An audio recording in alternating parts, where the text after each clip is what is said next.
Thanks everyone. Thanks so much, Matthew, for inviting me to participate today. It's been really interesting to hear everyone else's presentations, and I've been a big sponge learning a lot from this. So to begin with, let me explain the kind of context from which I am approaching the issues, both of biofabrication and bioprinting. So my approach is one of cultural analysis. I'm a cultural theorist. I come from a history of science and a contemporary science and technology perspective. So what I'm going to do in my presentation is just take a couple of minutes at the start to explain the kind of frameworks, the theoretical frameworks with which people like me approach these kinds of issues, and then I will focus specifically on biofabrication and bioprinting in particular, but you'll have more of a sense of the sort of areas that I'm coming from. So these are the sorts of questions that people like me ask when they come across technologies, new technologies like bioprinting. As a historian of science, the first thing that I look to are what are the historical antecedents of these kinds of technologies, which means looking at the history of the technologies themselves, but also the cultural systems, the economic systems, who's paying for these developments, the legal systems, the professional networks, institutional contexts, and so on, in which they're developed. The next thing that we're likely to look at are philosophical. So that means what kinds of ideas are these sorts of technologies emerging out of, what sustains them, but also what kinds of questions do they pose for people in contemporary societies. The other element is aesthetic. What is the role of demonstration, display, and visual images in the development and circulation in general publics of these kinds of technologies and their products as well? And in particular, to what extent is the visual culture of science and technology constitutive of scientific and technological knowledge rather than just illustrative of it? And then finally, and what brings us all together, are the cultural questions. So how do members of the general public make sense of these new technologies? How do they understand them? When they go to an art exhibition, like one like Svenja's, how do they engage with works like that? When they hear about this kind of work in the media, are they able to critically engage with the kinds of comments that are made? So what I want to do just briefly is to just unpack a little bit what it means, what it looks like, what it gives you in terms of understanding histories of science and medicine, to ask these sorts of questions of the history of science. So I'm going to use as a first example, because I think it's really appropriate to the background of developments in bioprinting, my second book, which was on public anatomical displays. Now, the significance of this for our purpose is that at the time that a lot of the public anatomical displays that I focus on were happening in the Victorian period, it was a time in which anatomy was an extremely disreputable area of medicine. So in the 1820s, for instance, there were public riots against anatomy schools, including very violent riots when people went to the head of the Edinburgh Anatomy School's house and stoned it. So there was a lot of angry public reaction to the practice of anatomy because it was considered a violation of biology. I think it's interesting to question whether this might inform how people respond to manipulations of biology with contemporary technologies. What happened was that there were a series of legal changes that went as a result of these public riots that were basically the formation of the Anatomy Act in the UK in 1828. The interesting thing, especially because so many people here are focusing on legal contexts and histories, is that it was not law that changed the status of anatomy in the UK in the 1820s. It was public opinion that changed the laws, that changed the status of anatomy. So it's interesting to be aware that it's not just about public policy, it's about public opinion as well. So my interest in this book was in the fact that it was through public displays of anatomical models and specimens that there was a transformation of public opinion that allowed a legal transformation that allowed the contemporary sphere of medical research in anatomy to take place. So it's not a history that tends to be told in histories of science, because the key player in that history is the site of public spectacles and fun fairs and sideshows, and that doesn't tend to be where people think the history of science takes place. So just quickly before I move on, this is my third book, which has just come out this week actually, so it's hot off the presses. And in this book, we're looking at the history of the idea of normality. Now, the significance of this is that we are looking in this book at the history by which a term that starts off in medicine primarily moves into the popular sphere very late in the middle of the 20th century. So the term normal starts in medicine. It refers to normal anatomy or the normal state. And these just mean the usual organisation of the organs or a state of overall health. So normal in a medical context basically means healthy. It's only at the end of the 19th century that the word normal becomes a term that's used in statistics, where it becomes the word normal used in the phrase normal distribution, which most people would know basically describes the bell curve, that most data will cluster in the middle of the range. So our interest was, how did this word that was used in medicine just as a term of scientific jargon, and then a word in statistics just as a mathematical term, come to explode in the public sphere in the middle of the 20th century and become the popular word normal that is used, on an everyday basis now. Again, interestingly, the agent there, the catalyst for this, are public exhibitions. They're public health exhibitions in particular in the middle of the 20th century around the idea of the normal body that were on display in popular places, in World's Fair, all in the middle of the 20th century. And suddenly the word loses its scientific specificity, and the idea of the healthy and the statistically average merge, and it becomes a word that's used in popular discourse. But again, the agent of change is public exhibitions and public spectacles. It's not the dissemination of scientific knowledge per se. So this is the framework with which I am looking at or approaching my current work, which was nicely mentioned in the introduction to this panel. I'm just starting a future fellowship. I'm just a couple of months into it, so I'm interested in all feedback on it. And it is looking at a cultural history of the experiment and practices of experimentation, focusing particularly on art science collaborations. So my hypothesis is both that collaborations between the arts and sciences play a crucial role in this history, but also that our tendency to think of these as separate fields of research is actually a very contemporary one.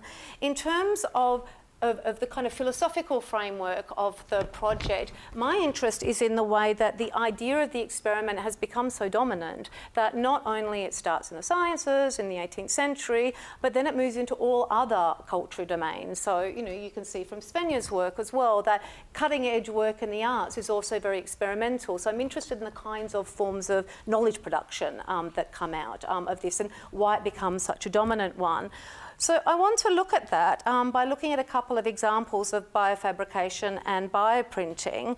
And I want to start with this example of experimental or speculative biology. Have most of you seen this image before? It's quite a well-known one. So this is the mouse with an ear on its back, and it's the first successful example of tissue engineering. So this is a human ear on the side of a laboratory mouse. It's not grafted on, it's actually grown onto the mouse. That's what makes it such an important image. The image was first circulated to the public via the BBC on a popular science broadcast, and it's always cited as the first successful example of tissue engineering. So a couple of years ago, at the end of 2015, I co-curated an art exhibition on the ear mouse with the colleagues that Svenja has already mentioned, Aron Katz and Ian Atzer, who runs Symbiotica at UWA, who did their own training as biological artists in the Vacanti lab. So they were learning tissue engineering as an art practice at the same time that tissue engineering was developing as a medical practice. So what we were interested in was the cultural impact of the ear mouse. And so we were interested in well-known artists like Patricia Piccinini, who did this series of protein lattice representing ear mice. And also Stellac, whose image we have already seen today with his third ear as well, and the way that the ear mouse had sort of moved into popular culture.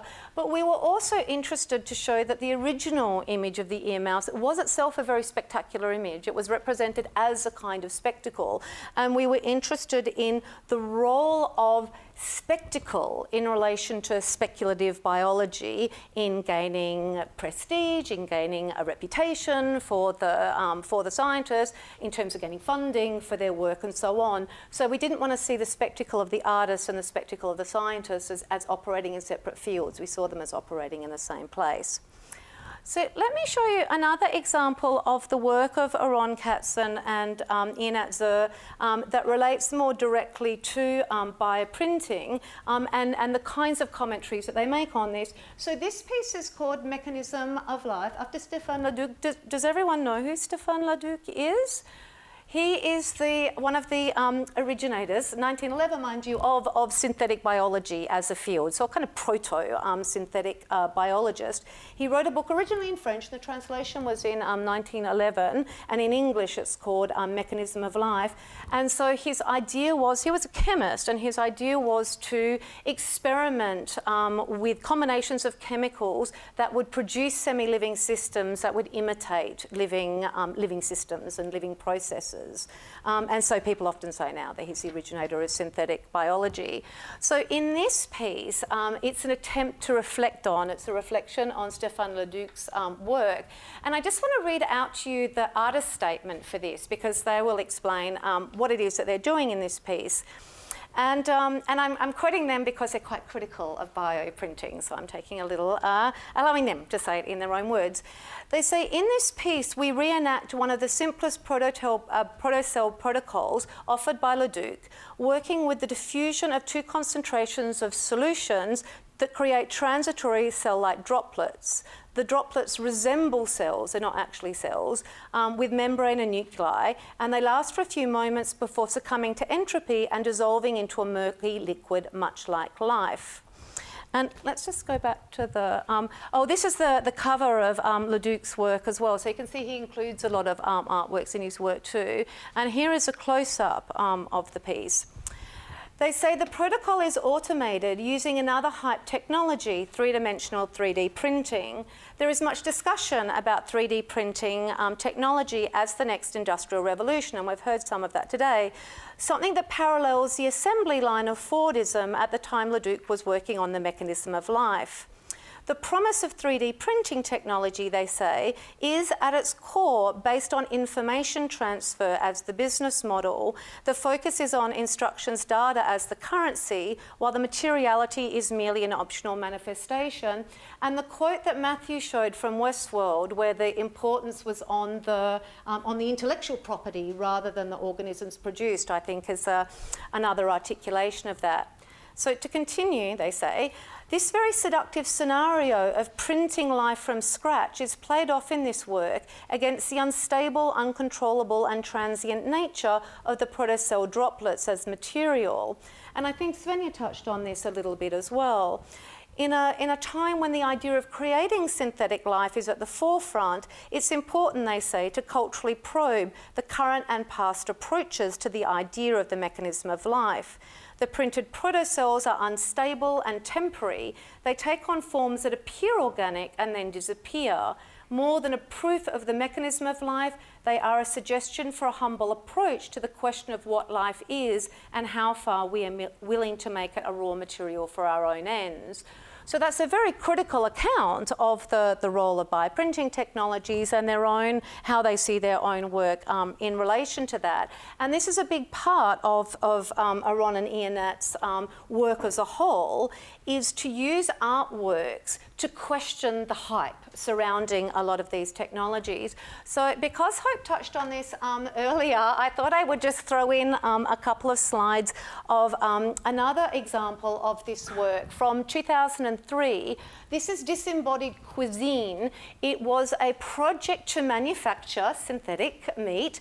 The project is critical of the assumption that, because they show the manufacture of the meat, the project is critical of the idea that it's a victimless process for the reasons that Hope mentioned in her presentation, that in fact it's engineered using animal products, so it's not victimless at all.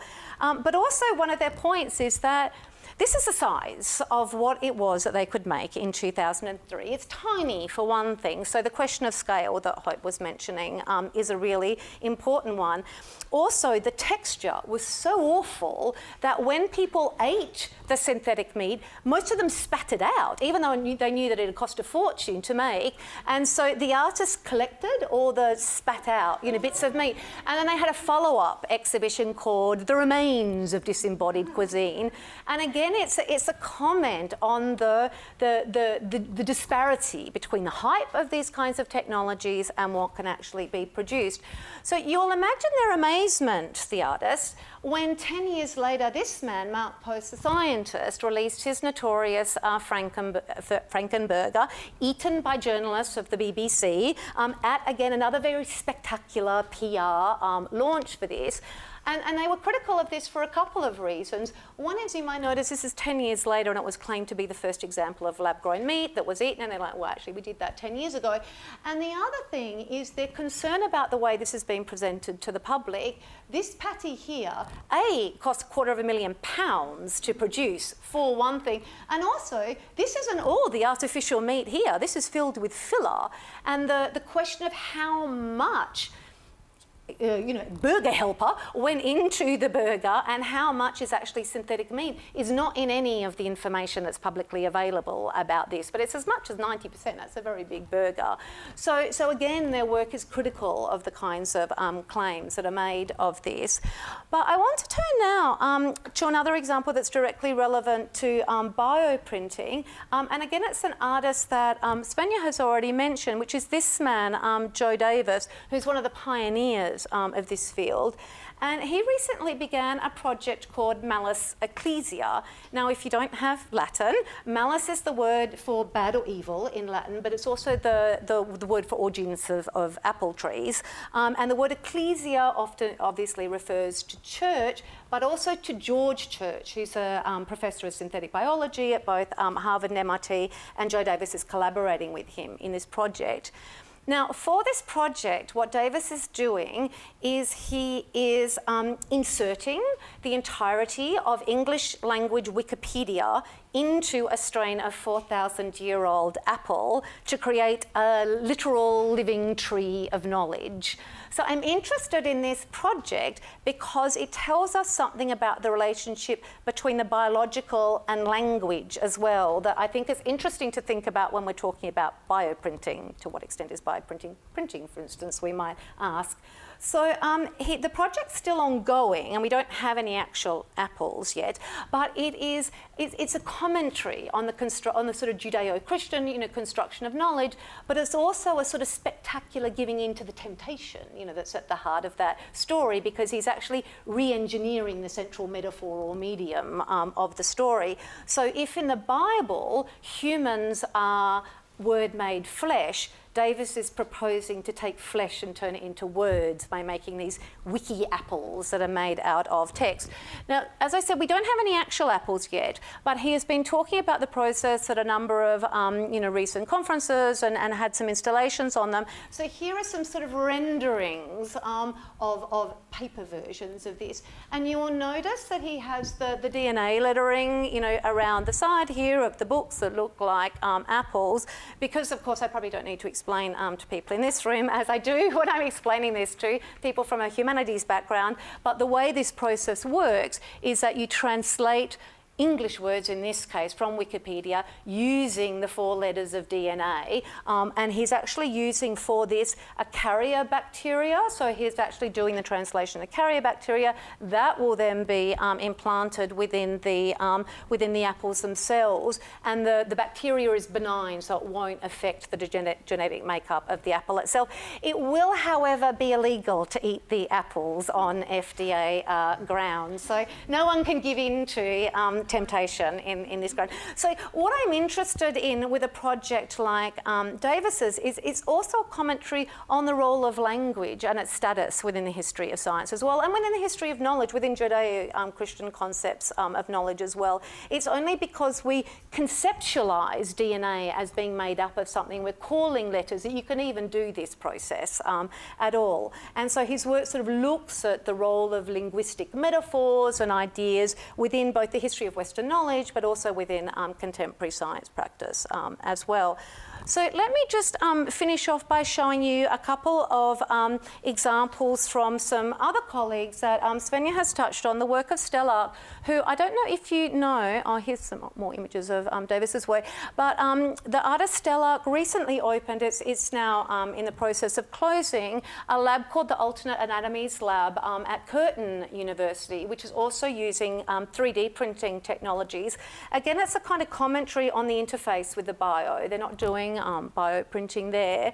But here are a couple of projects that he's been working on. So this is a robot fish that one of his PhD students has been developing. You'll notice that all of their projects are using mechanical components for actual movement in them and to simulate life. And all the shells of the pieces are 3D printed in the lab. They have their own very good 3D printer. So this is a robot fish, and it uses the robotic elements so that it's Bluetooth connected as well, so that it can be remotely operated, and it has the 3D printed shell. But they're also experimenting with a number of pieces that are a medical interface as well. So this is the ambidextrous arm. The idea is it can operate as either a left or a right arm, and it's sort of, all the fingers are double jointed. Again, it's using a series of motion sensors, for the actual movement of the piece. So it can be remote controlled as well. And the fingers and the hand itself are 3D printed.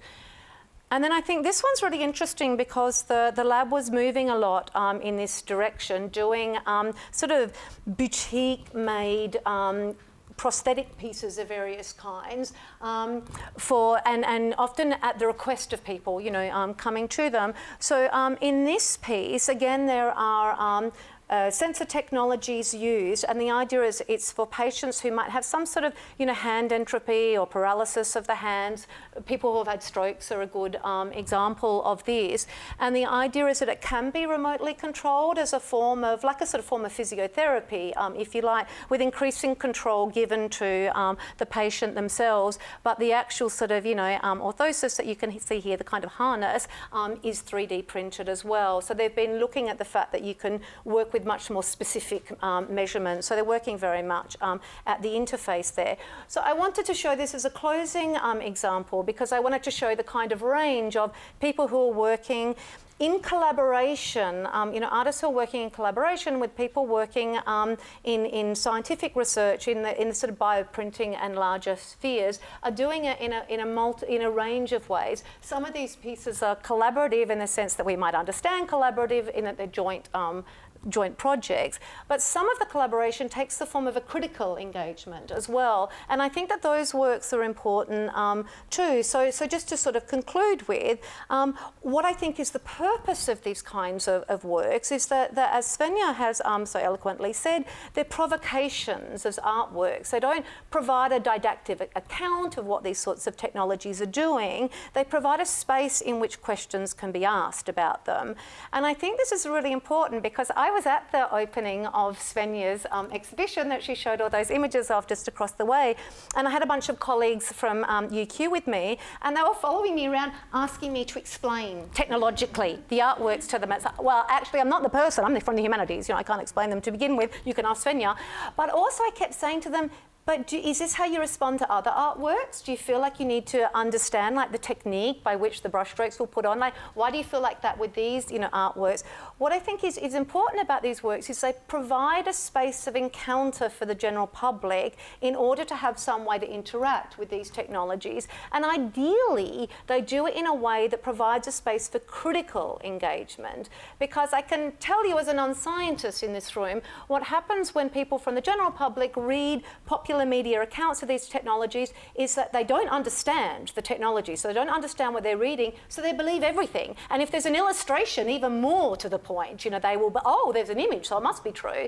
So these kinds of artworks provide a space that is a bit more familiar to people, where they can go in, see the technologies that they're often just hearing about, find a way to critically engage with those. And I think for the scientists in the room, for people coming from legal backgrounds, it's important to all of us that people from the general public have a way to critically engage rather than passively absorb the new technologies that are coming through. Because as I explained with my first example of the history of anatomy, it's in fact not just the technological developments or the legal frameworks that will enable these kinds of technologies to find an application in the contemporary sphere. It's actually public opinion and public acceptance of these technologies, which means understanding them, that will make the space for that to happen. Thank you.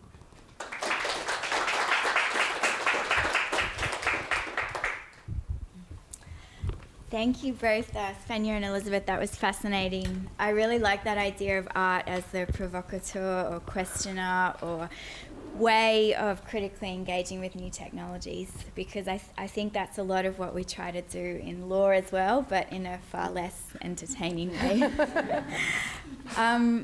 Questions? Yes. Thank you both. I suppose this is more to you, Elizabeth. Rather than actually the artwork being a space to facilitate the acceptance of the technologies, how do we influence, how does the public be involved in how society develops using these technologies? How is that, how can we assist in that process? Because when you look at the technologies, like for example, I didn't watch Westworld because I just went, that's way too rapey for me. The future is really yeah, it's really shit, and I don't want to, just look at the news if you want that. But how can we somehow use art to create spaces that can influence how the technology is used in the future? So ultimately we use technology, I would argue, for creating better rather than the Westworld perspective. Not that that's real. Yeah, I mean, I don't think that there's a kind of a simple causal chain in which you can have an art exhibition and that's going to transform some public opinion and that's going to allow to. So I'm more interested in, I guess maybe a less instrumental approach to that kind of thinking. So for instance, one of the questions that people like me would ask of something like Westworld, for instance, is what are the kinds of narratives, underpinning the use of this technology and the way that it's, played out in future spaces or likely to. So, I mean, Westworld, you mentioned the rapiness of Westworld. Westworld is one example of this.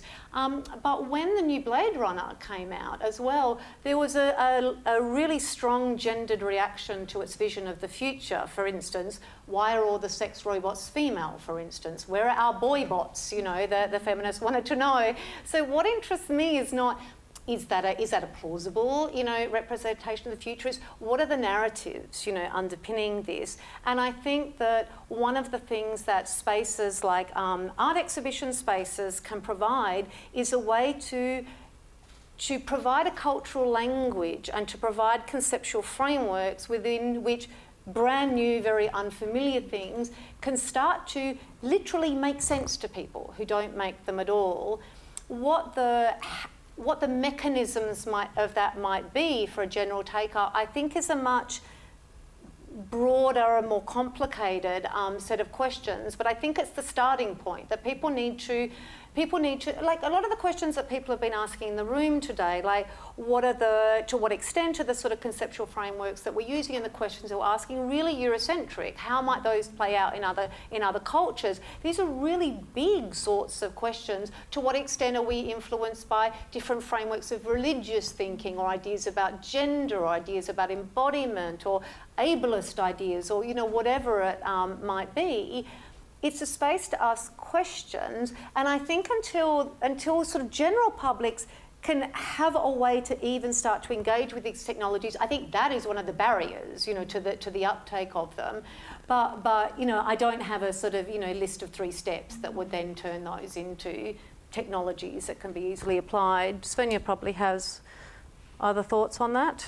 No, I think I agree with you, and I think that one of the things that I was just thinking when you were talking about that is also that what's so great about coming together in this forum is that I think that what also is important is that you have perspectives from other disciplinary areas that can shed light and ask different questions so that you're actually engaging in the debate. And I think that that's one of the things that I'm really interested in working with scientists and also with people like Elizabeth who come from a humanities background, because the questions will all be really different and that it adds into that critical interrogation.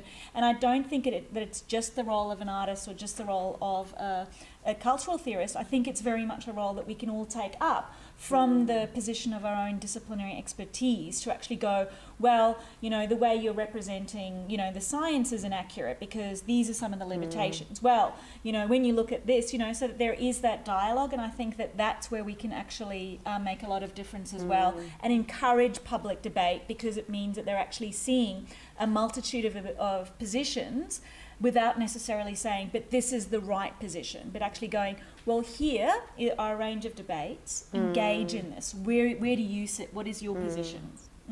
See, that leads into a question I had, which is around, so Elizabeth mentioned that we often think of science and art in very siloed ways, and even in our universities they're very siloed. But both of you work at the nexus of science and art, or science and cultural studies. And I was curious about your own personal experiences working in that interdisciplinary space with scientists and other people speaking different languages. How hard was that to kind of overcome any language barriers or other barriers? Did you want to start with that?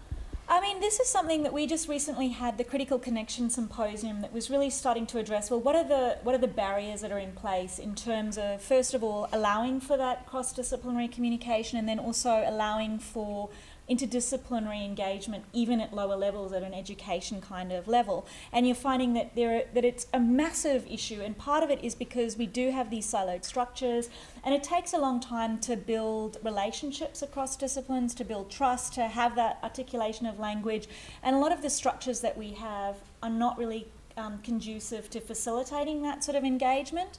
So it's a difficult one, because I think that at the moment you have people that are really passionate about working in that field, and I also don't think everyone needs to. I think that we also do need that disciplinary expertise where you have experts that are, you know, really understand their field, and then you might have people that work at the periphery as well.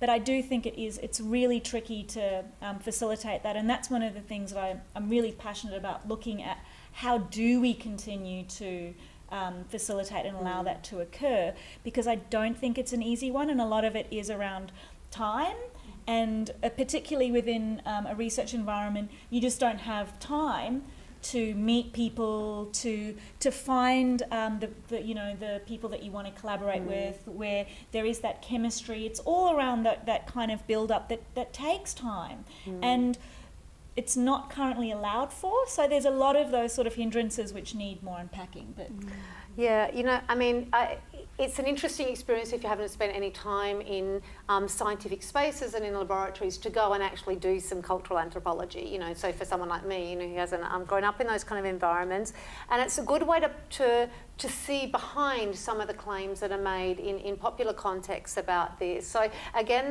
the synthetic meat example is one that always sticks in my mind, because the first time I spent any time in a lab, and Svenja in fact was one of the people who took me, you know, for some of my first tours through labs, the thing that's really striking is how much waste is developed in a lab. You're always like taking off, you know, gloves, and you're taking everything off and you're throwing everything away. Like, oh my goodness, there's a lot. You can't recycle anything, you know. So then when you see claims about how clean these things being made in labs are, you're like, you know what, like I would like to quantify, you know, the amount of waste. So I think it's helpful in terms of, if you're like me and you do work in the history of science, it's helpful to have some experience, you know, in contemporary science spaces. But I have to tell you as well, as someone who's a historian of science, that everything people in the room here are doing, those of you who are like scientists rather on the legal side of things, if you're working with technology, go back beyond the beginning of the 19th century and you were all artists. You were not scientists. So in the definition of, before there was science, there was natural philosophy and natural history. And I'm talking till the end of the 18th century here, in the scheme of things, it's not that long ago. Anyone who worked with technology was working with techne. It's an art. And so the the real, natural philosophers and scientists of the 18th century have all these denigrating comments to make about technologists, and they call them the scientific arts, they were called, up until, like the sort of 1830s, they were all referred to as the scientific arts, and they would say people like Buffon, very well-known natural philosopher of the 18th century, said they're the scaffolding upon science, they're not science itself. So in fact, technology developments, all these biotechnology developments, were the arts, until quite recently. So I find that kind of perspective quite helpful as well. Mia? Thanks so much. Those talks were absolutely fascinating. And I guess I'm speaking from a scientist in the room rather than the creative side. I think when we look at a lot of these images and we talk about the hype, which of course is always sort of hinged upon and with a lot of the scientific stories, we've always got to remember that most of the time scientists are sort of coming up with these new ideas and these new technologies, and it's when the media steps in that things start to get hyped up. Not many scientists would sit there and say, hey, I'm going to show you this tissue engineered meat in a hamburger in front of a camera. That's often influenced by your team within a university or within an industry who want you to sort of, hype to a certain level the audience. And oftentimes it is misrepresented. It can have a serious impact on the scientific research progress. Often, every group has sort of had that happen. So we have to be really careful with our, our communication, and we have to learn a lot from how to communicate the science to have enough hype to be interesting, but not too much to think that you can grow ears on mice, because you can't. So just to clarify that ear, the seminal science paper, the ear grown on the mouse, it wasn't grown on the mouse. It was printed or created outside of a mouse, and then some cells were put onto there, and then it was simply slotted under the skin of the mouse to look like an ear. So it wasn't grown on a mouse at all, and so I think we have to be really careful how we tell that story, because even now people believe you can grow ears really easily, but actually to those of us who are trying to do that, it's really complicated, and there's a lot of things we still need to overcome, and so we've got to be really careful with how we, put our science forward, but also how it gets communicated as well. And with the bioprinting, and so talking about the gels and the cell structures, so the cells you were talking about, it's confusing because a cell is a living organism, but also you talk about cellular structures within a material, and so when you say that they dissolve away and the membrane disappears, that's a material property, it's not a cell property, but you can actually combine both of those, and you can put cells into a hydrogel, and you can bioprint human cells into a structure to create a tissue. So that is possible, and a lot of groups are doing that already. So I think this is a great exercise in sort of seeing how these stories, because you present them so beautifully and much more creatively than certainly we do, and it's getting that beautiful balance, which is why it's so nice to see everyone coming together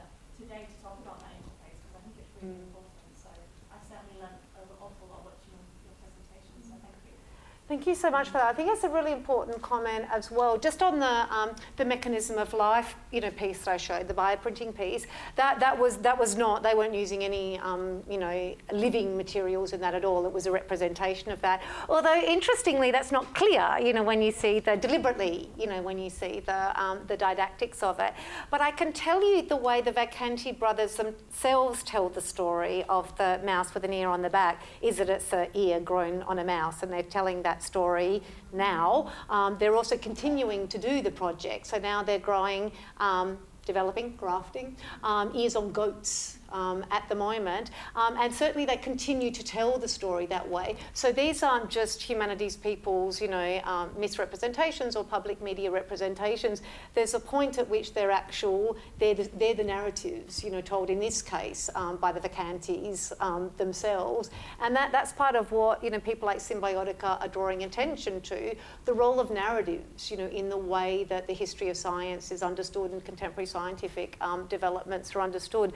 I think your point about the role of media in hype is a really important one as well, and I think it's very important for people as ideas and development move across different cultural domains. So they might, one of the things that Svenja and I have noticed is they don't always start in scientific laboratories. Sometimes they in fact start in art, experiments.